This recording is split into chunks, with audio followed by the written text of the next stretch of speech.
Okay, what's up, everybody? Oops, sorry about that, YouTube. Good morning. Welcome to a Football Friday edition of Morning Scone, presented by Brock, the Baton Rouge Orthopedic Clinic, Hudco Roofing, HudcoRoofing.com. Do business with someone you know, Hudco Roofing, HudcoRoofing.com. And I've now started tagging in the Facebook post my girl Crystal Poche over at Restored Motions. If you have pain, she will take you out of it. Book a session today, Restored Motions, restoredmotions.com. All right, hope your Football Friday is off to a magnificent start. Brian Kelly did meet with the media on Thursday night. Then, you know what's odd? He's supposed to have his coach's show last night, but I turned it on Eagle 98.1 at about 7:40, and wasn't no Brian Kelly show. Anyway, so I don't know if he did have the coach's show or not. I've tried to listen to a minute of it. It was just playing rock music, and I was like, okay, well, I guess he ain't on, whatever. I guess a couple of noteworthy updates as they head to Florida from Brian Kelly. Kind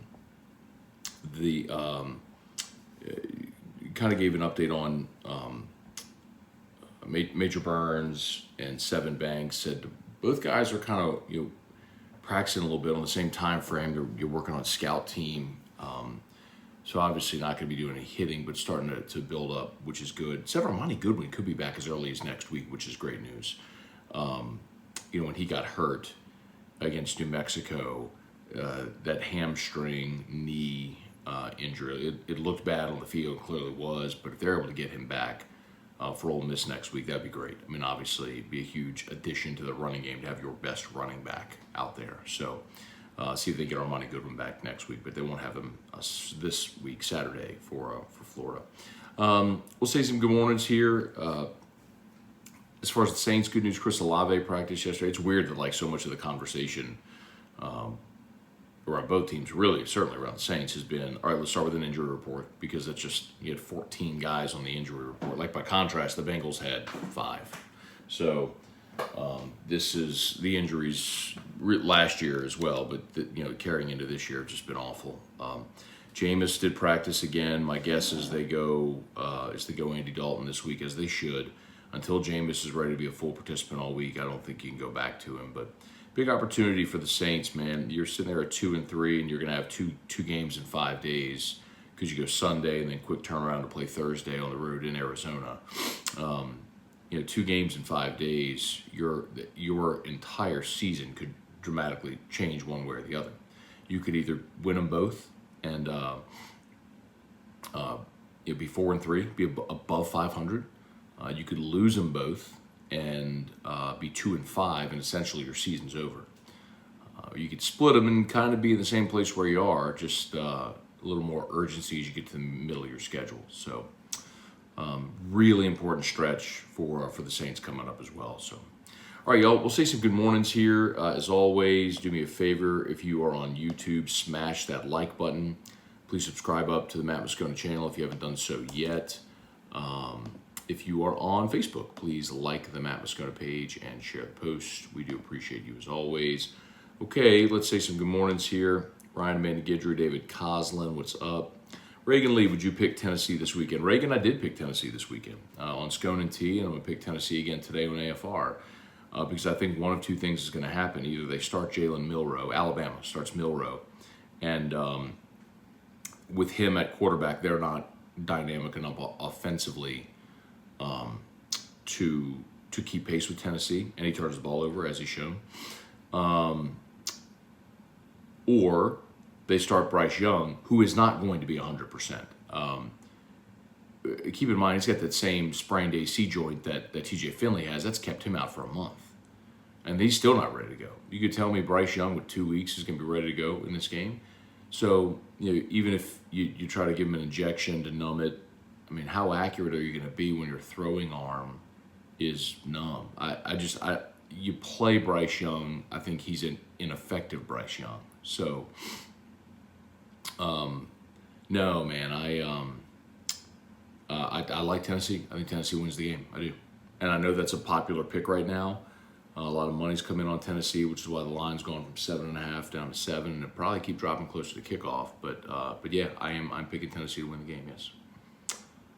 Maybe famous last words, betting against Nick Saban. But the other thing I'll tell you too is every year they lose. I mean, remember last year they did lose to A&M. Bama did lose to A&M. They had single-digit rush yards against LSU, and LSU had chances to win that game.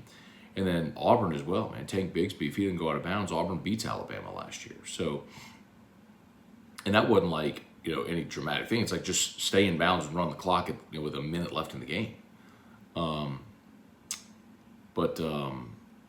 Yeah. So I mean, we've already seen Bama challenged this year, and I think this will be their biggest challenge yet. For Tennessee, it's one of those if not now, when type thing. So I think they get it. Yeah. Hunter Eilers, morning, Scone. Have you have some good seats in the LSU section tomorrow in Gainesville? Okay, man. Enjoy. Jared DeLucky, good morning. Love the funk drops. Yeah, if you missed the open to AFR yesterday, I would highly recommend you go check out the show from yesterday on YouTube or podcast, however you get it. You'll enjoy it. Dustin Balello, it's a glorious morning, Scone. Fall weather is here. Is it really? It is, 56 degrees outside. Very nice. Sam Dixon, good morning. Ron Whisnant, good morning. Denny Landry, Kenneth Westbrook, Jason Cooper, Brian Wynn, good morning. Jason H., Football Friday, Wendell Norman, Nick L., good morning from Rhode Island. Rhode Island is neither a road nor an island. Discuss. Ryan Rogers, good morning, Matt. Is Ryan going to return to AFR today? I believe so. Terrio should be on. There's no reason why I would believe he wouldn't, but then again, I would have said the same thing last week, and then very late in the day, he wasn't feeling well, and about 1:45 is when he let me know that he wasn't feeling well and didn't come. So, no, I'm not judging, by the way. He was legit sick. I did see him, but anyway, my point is, usually when that happens, it's kind of a late notice thing. Tim Gotro, how about celebrating Football Friday with the jingle? You know what, Tim? I don't even care that we're just a few minutes into the show.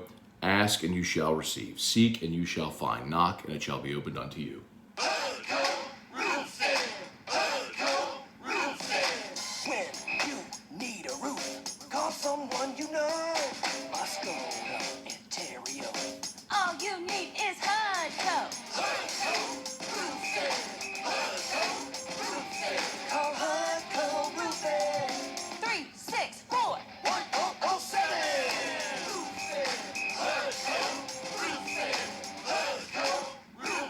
HudcoRoofing.com. Brian Pinton, good morning from Auburn, Alabama. Brad David, Hunter Broadhead, Greg Self, Jared Esprit. I love the way you pick at Muso. Makes the show go by. Yeah, we got a good relationship, man. All right. Brad, do you think any LSU players will end up being drafted in the first round? Yes, I think two will be. I think Keyshawn Boutte and B.J. Ojulari will both be first-round picks this year.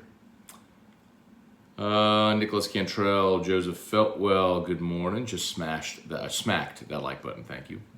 Let's see, what's the backstory of you always picking on Muso about smoking? I never understood. I don't really even remember where that started, Brad. It was probably just a day where he screwed up a button or something, and it was 4:20, and I looked at the clock and was like, Muso, it's 4:20, are you high? And then we just started that whole thing. But to be clear, Muso is not a pothead. I don't know that he's ever even smoked marijuana in his life. He's about as straight and narrow a good dude as you'd ever want to meet. Jesse Brown, morning, Matt. Saw an interesting stat. After 54 games, Jimbo and Sumlin, yeah, same records. LSU fans need to be patient with Brian Kelly. It could be worse. Listen, man. Anybody who's impatient right now is just by nature that way or didn't want Brian Kelly hired. I mean, you can objectively, if you remove the purple and gold sunglasses, you can objectively step back to the 10,000-foot view and say, look at what he inherited. Okay, he's got a ways to go. And you give him time. But at some point, that excuse doesn't hold water. And next year, you better start to see real legitimate progress because he will have had 2 recruiting classes and the benefit of the portal. So I'm not saying you got to win a championship next year, but you better not see 40-13. Right, is my point. Jay Geiger, good morning. Prediction on who wins the SEC. Yeah, I'll go Georgia. Reluctantly, because they have looked a little flawed of late, but I think when you get to the end of the season, my biggest concern with Alabama is their lack of receivers. Jahmyr Gibbs is a great running back, and Bryce Young is spectacular. But man, the lack of receivers really bit him at Texas. And I think whenever they get in some of those big games like that, that's really going to show. So I'd still go Georgia. Brett DeGrow, good morning. No, it's football season, but reports coming from the box, we're going to be loaded. Yeah, Brett, I think I told you this last week. Whenever they had their first intra-squad last week, a scout friend of mine called me. It was about 8:50 at night. And so he called me because I knew he was calling me because it was the first day of practice, and he had gone to the box. It was a week, maybe a week ago, 2 weeks ago, something like that. And so I picked up the phone and I just said, "Are we winning the Natty?" I didn't even say hello. I was like, "Are we winning the Natty?" He goes, "Yup." Said in 27 years of scouting college baseball, it's the most talent he's seen on one field ever. How about that? So he said it's better than Tennessee was a year ago. The talent. Aaron Fontaine, morning Scone, fellow Sconers from North Carolina, headed to a company-sponsored golf event. Cheers to getting paid to play golf and drink some beer. Yes, sir. Enjoy it, man. Ryan Pike, I know you disagree, but I'm off the Boutte wagon almost completely. I've been willing to give him the benefit of the doubt, but it's getting really hard. But you know what, Ryan? Here's the thing I don't understand. Like, why? Just because he's not catching passes? Well, someone's got to throw him the passes. He's had drops, but everybody's had drops. And I hear the whole, well, his body language, this and that. Where do you see that? Like, the conversation that he and Daniels were having, or Daniels talking to him last week on the bench, who knows what he was saying? I guess my point, Ryan, is if you've convinced yourself in your mind that he's a bad guy, he's a bad teammate, all that stuff, then anything you see, you're going to try to use that to support your narrative. And I'm just telling you, it's just not true. So, anyway. I don't know why fans wouldn't be off Jamar Chase. He literally quit.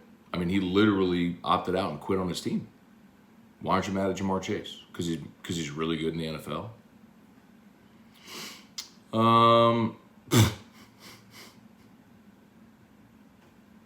Armstrong Grappling said we will never be a top-tier team until we wear purple jerseys with gold helmets, gold pants again. Armstrong Grappling, you know the contradiction there is that when LSU wore that uniform combo is when they sucked. Throughout the 80s and the early 90s is when they wore that uniform combo and were terrible. So 6 straight losing seasons under Archer and Hallman. I mean, the fact that you think those purple jerseys correlate with winning or being a top tier team is actually a total contradiction, because it's the exact opposite. LSU's most dominant teams in its early history into the 1950s and 60s were wearing white at home, and then once they ditched them, LSU got good again under DiNardo, bring back the magic, and then of course Saban. So, and into what we've all seen. So, Guy Brooks, good morning, Matt. Ready for an LSU victory over Florida? Your lips to God's ears, man. Weston Weaver, Sean Comiskey, Matt potential trigger alert. Bear with me. I'm not buying Kelly's spin on Boutte. I know you have inquired and have heard good things, but game day performance raised concerns. Fair. No, that's not fair, Sean, because what are you judging game day performance? I mean, nobody is catching the ball. Against Auburn, you threw for 85 yards. I mean, that would be one thing if you were talking about a whole bunch of dudes popping off and he had nothing, but I mean, your whole passing game right now is inept. That's the problem. Like, I don't know how else to explain this. I mean,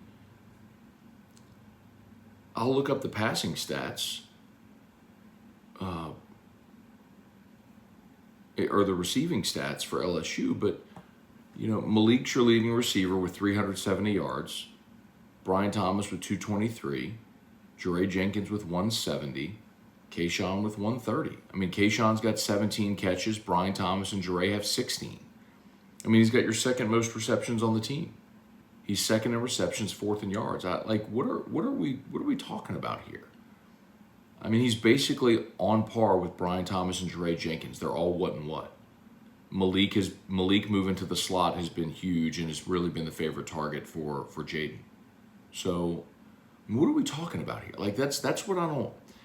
I mean, it's not like you've got dudes that are all at like 30, 40 catches, and Keyshawn's just sitting over there with 2, and he's a malcontent and saying bad things in the media. Like, he's done quite the opposite. That's what I don't get. Like, you can be disappointed with the production or lack thereof, but I'm telling you, nobody's more disappointed about not catching the ball than him.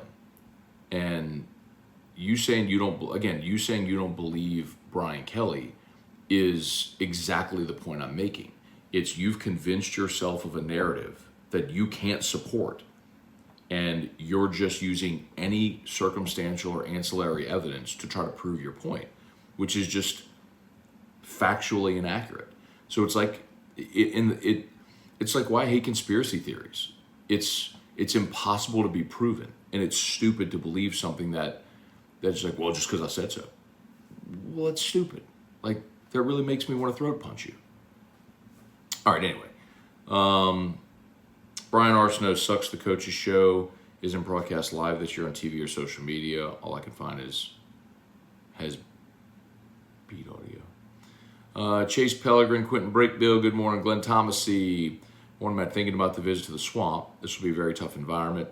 Look forward to seeing number 40, Harold Perkins, playing lights out.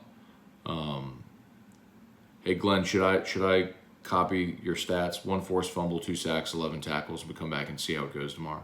Like, predicting defensive stats just doesn't make any sense. But I do agree with you that I think this is a really good opportunity for Perkins. The matchup suits him. Jesse McGraw, Matt, are you worried about a Stephen A. report about Brian Kelly? No, and I was actually going to make, like, some of y'all sent that to me. I hadn't seen it till yesterday. Some of y'all sent it to me. Like, Stephen A., God bless, is an NBA reporter from New York City who is a big personality, which is why he has become ESPN's highest paid personality, and deservedly so. But I would be willing to bet Stephen A. Smith has probably never in his life sat down and watched a full college football game start to finish. And to suggest that Stephen A. Smith actually knows the inner workings at LSU is kind of laughable. I don't know that Stephen A. Smith has ever even been here. Quite honestly, I don't know that he has ever been here. So, no. Like, he said, the administration, isn't fond of him. Scott Woodward hired him. The fans aren't fond of him. Are y'all not fond of him? I mean, I talk to LSU fans every day. Most people are pretty pleased with the progress they've made, and the fact that Brian Kelly brings a degree of, like, maturity and stability and an identity. And do you want to play better? Of course, but a big part of that's going to be just recruiting good players and continuing to improve. But as far as having a system and a process, and players, look, I don't care who the coach is. Like, you will find, when you have 85 scholarship players and 100 players all together on a college football field, just like with teachers, like, you will find people that don't like a coach, just like there's people who don't like a teacher. Might be your favorite teacher, but there's always somebody who's a malcontent who doesn't like a teacher, maybe they're too strict or whatever. But I think overwhelmingly, this team has taken to Brian Kelly and bought into what he's doing, as evidenced by the fact that they're not quitting. And I haven't talked to a single player that's like, man, you bleep that guy, or a parent or anything like that. So it bothers me that Stephen A. would, if you're going to make that kind of accusation on that kind of platform, at least have it rooted in some substance. Don't just flippantly throw it there, well, what I'm hearing is that nobody, administration doesn't like him, fans don't like him, players don't like, give me some substance behind that if you're going to make that kind of an accusation. So I thought it was careless. Hey, Dad, good morning. Chase, it doesn't matter right now, but curious what your QB prediction is for next season.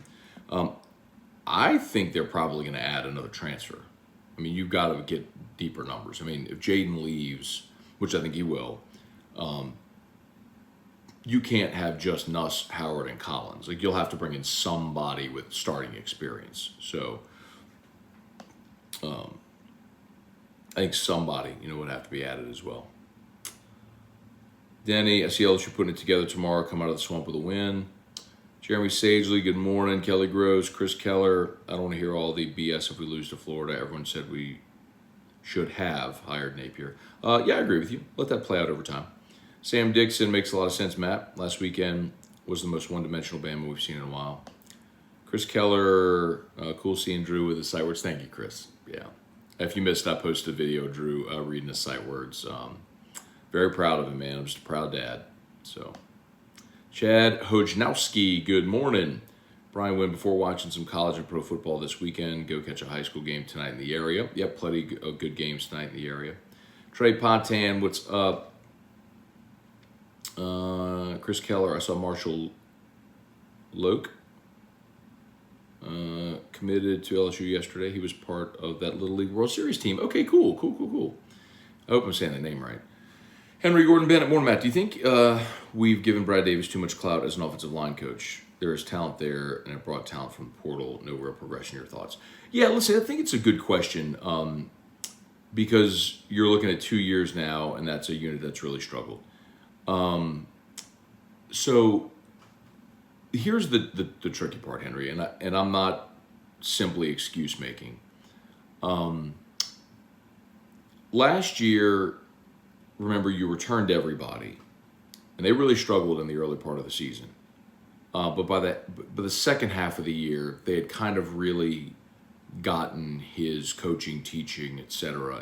And sometimes what a line coach teaches is different from coach to coach. So like when you went from James Craig, who had those guys for their whole time in Baton Rouge, to Brad Davis, I think a transitional period was expected, especially whenever he came in like in June.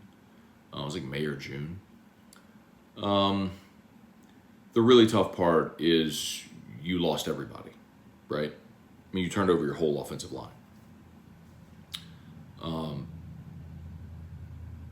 And the two starters you brought in were from FIU and East Tennessee State, and clearly they're just not that good. I mean, I thought Tremont Shorts would be a starting guard on this team. He's not.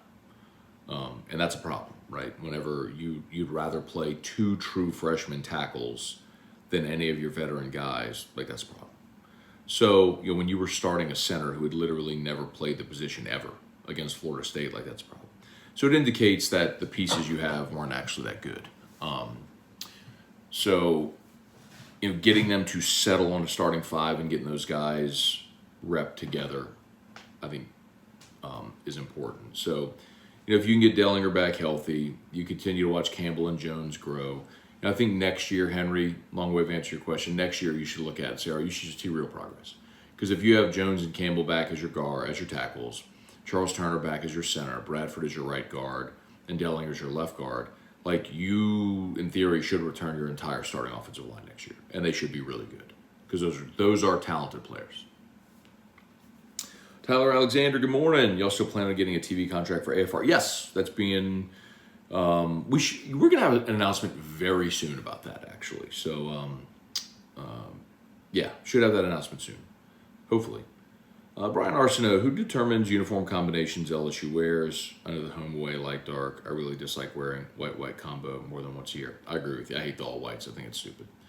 And usually Nike, as much as I hate to say that. It's sort of in concert with Nike because Nike wants different combos. Blaine Smith, LSU wins if the front seven on defense wins. That and special team stops hurting the team. Yeah, Blaine, and it's so cliche to say, just watch turnovers. I mean, Anthony Richardson has 7 interceptions on the season, and I think 6 of the 7 have come in the last 3 games. He's just been the turnovers against Kentucky killed them. His turnovers in Baton Rouge last year were devastating to them. It's why they weren't able to rally out of that hole. So, anyway. All right. Archie's backpack's beeping. I got to get going. Chase, why do you think Jaden leaves? He's going to go to the NFL. I mean, you can laugh at that, but And I'm not telling you he's going to be a first-round pick or anything, but some guys are just going to be ready to go start their career. I mean, he tested, like, he was weighing an option last year of leaving Arizona State after 3 years. And I think he's the type of guy that will go to the combine and measure 6'4", and he'll blaze the clock, and he has a big arm, and based on physical skill set, talent, and some film he put out at Arizona State, will get picked, and someone will give him a chance. I mean, he was a guy that I was told coming out of high school was a three and done guy. Like, he was a top 50 overall player in the country when he came out of California. So I would say this might be a cautionary tale, but similar to Malachi Dupree. Y'all remember Malachi? Malachi bolted after 3 years with Leonard and Jamal. He came in with Leonard and Jamal in that class, and went pro after 2016 when he probably should have come back for another year and been the guy in 17 with Ensminger, Colin Blow. I guess in 17 would have been Canada, but still with a little more open offense, throwing the ball around, put up some stats, and done better. Instead, he was one of the last picks of the draft in round 7 to Green Bay, and I think he's out of the league. So, but I think it'd be something similar, where it's a guy you say, man, he probably should have come back, but so much of it is just what does the player want to do in their career? And maybe it's for him, he don't want to play 5th year college football. All right, Jonathan Martin, Jed Neal, Guy Brooks, Hudson Jeter, B. Lorky, what's going on? Scone pick of the week. Hudson, listen to AFR. I'll give you all my picks on AFR today. So, all right, guys, appreciate y'all as always for watching. Have an awesome day. LSU Daily is already live with, by the way, my LSU Florida pick. If you want to go listen to it, it's on LSU Daily. If you don't want to wait till AFR, I give you an LSU Florida pick at the end of today's LSU Daily, so please go subscribe. There's your tease. So always shout out to Brock. Need orthopedics, go to Brock. Need roof, call Hudco. And, of course, Restored Motions. If you're in pain, holler at my girl Crystal Poche at restoredmotions.com. She will help. Okay, y'all have a great day. We'll see you. Peace.